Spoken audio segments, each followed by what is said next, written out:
Hi there, Dr. Andrea Shanowski from Freedom Chiropractic and Holistic Health and our YouTube channel, Health and Horsepower.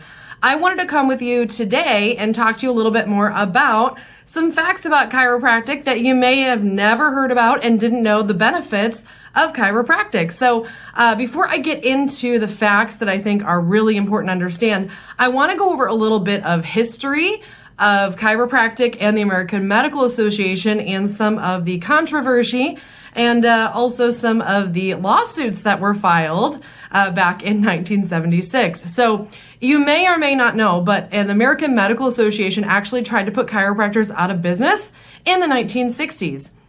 They had not only slander that was being put out in the community, the medical as well as just the regular community, but they actually used some of their, shall we say, power to restrict medical research and medical journals from publishing any positive effects of chiropractic care in an effort to put them out of business. In 1976, there was 5 chiropractors that actually filed suit, and after 15 years of litigation, the Supreme Court ruled the American Medical Association of being guilty of slander and also basically doctoring documents. So kind of a terror-filled and a little scary that the American Medical Association would try to do that. But a lot of times people say, well, I've heard chiropractors are bad, or there's still people that don't really understand what chiropractic is today. And a lot of that, I think, does have to do with some of the slander that was put out there and also some of the hard feelings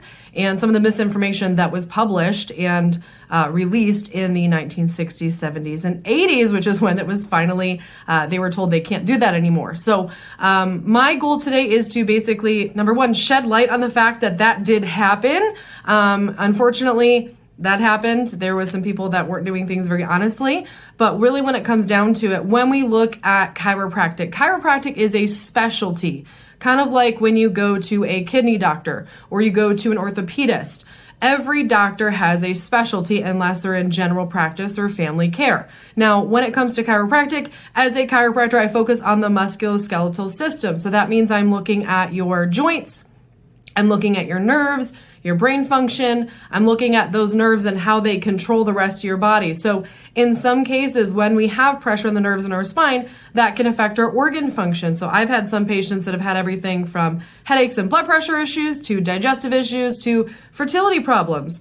Really just coming down from the fact that the nerves going to those organs aren't working properly. So when we restore nerve function with chiropractic care, your body can heal itself. That's really what chiropractic is in a nutshell. But I want to talk a little bit more about, like I said, 5 facts about chiropractic that you may not know. So the first one is that chiropractic boosts brain and nerve function. So that means by improving nerve function to the rest of your body, because those nerves go to every single cell, muscle, and organ in your body, you're going to have not only better control over your organ systems and body functions, we're going to have less inflammation because your immune system's working better. We can also have better regulated hormone balance, and we can also have improved strength and muscle function. So that can also help with everything from balance to athleticism. Number 2 fact I want to talk about is the fact that chiropractic is great for pregnant women and also those that are trying to conceive. When you think about pregnancy, so during pregnancy, obviously hormones are going crazy, and we have a lot of joint laxity where things move very quickly and easily out of position, and that can cause a lot of irritation and joint pain. Usually, we'll see a lot more issues with headaches and back pain for pregnant women or women that are trying to conceive, because as their hormones are loose, things open up and it's much easier for things to shift out of place. So with chiropractic care, we can not only get those bones moving again and relieve pain, but we can also improve how the pelvis opens.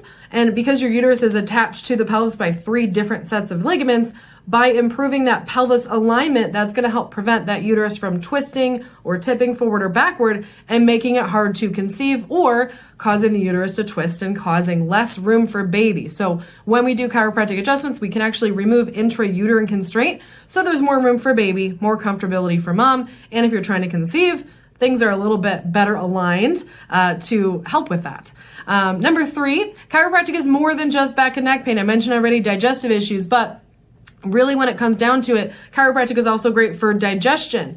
It's great for anxiety. It's great for urinary tract issues. It's great for insomnia. It's great for headaches. It's great for pretty much any system in your body if those nerves that go to that system aren't working properly and we find an issue in your spine or find an issue with the nerves, we can help to relieve some of that pressure or irritation so your body can heal itself.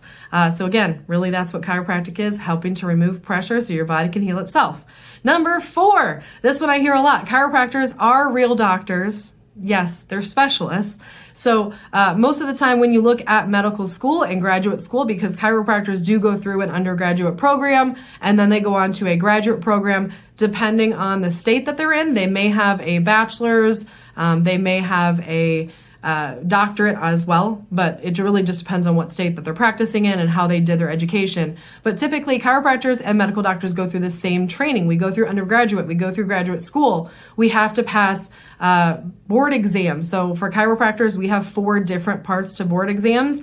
And then there's also an additional exam for physical therapy and another exam for acupuncture. So in reality, for chiropractors, they may have anywhere from 3 to 6 board exams that they've had to pass to prove that they're proficient and know what they're doing. Medical doctors also go through board exams and get a score to be accepted into, and also get residencies and things like that too.